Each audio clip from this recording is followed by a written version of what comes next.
सर्वात प्रथम आपल्याला PMFBY असं सर्च करावं लागेल गुगल क्रोमवर.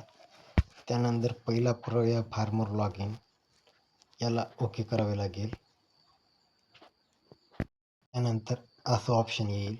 यामध्ये संपूर्ण माहिती भरल्यानंतर यानंतर दुसरा ऑप्शन येईल.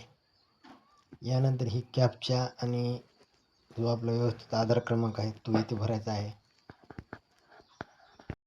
त्याच्यानंतर रिक्वेस्ट फॉर OTP याला ओके करायचं आहे.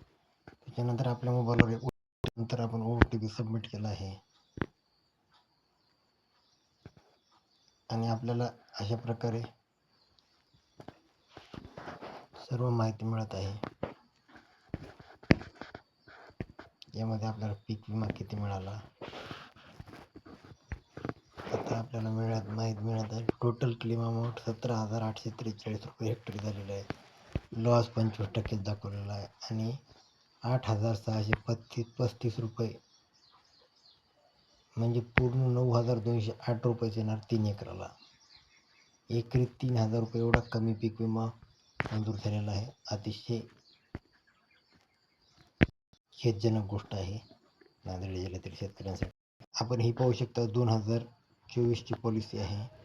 ज्याथे माझे 1 क्षेत्र 1 हेक्टर 19 आर आहे आणि येथे देखील मला आता किती विमा मिळाला आपण ते ज्या शेतकऱ्यांना नांदेड जिल्ह्यात मिड टर्मचा केवळ 25% मिळालेला आहे तो विमा मला 4111 मिळालेला आहे आणि त्याची तारीख काही दिलेली नाही, परंतु मिळालेला आहे.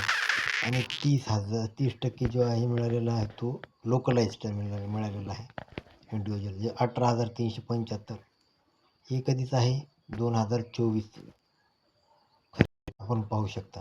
मी पाठपुरावा केला होता म्हणून मला पीक विमा मिळाला, पण अनेक शेतकऱ्यांचे पैसे पीक विमा कंपनी खाऊन टाकत आहे.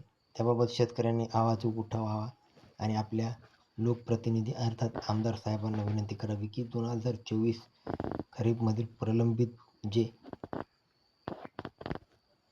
डॉक्टर ID आहेत त्यांचा लवकर निकाल लागून त्यांचं क्लेम कॅल्क्युलेशन करून लवकरात लवकर वाटप करण्याचे पीक विमा कंपनीला आदेश द्यावेत. धन्यवाद.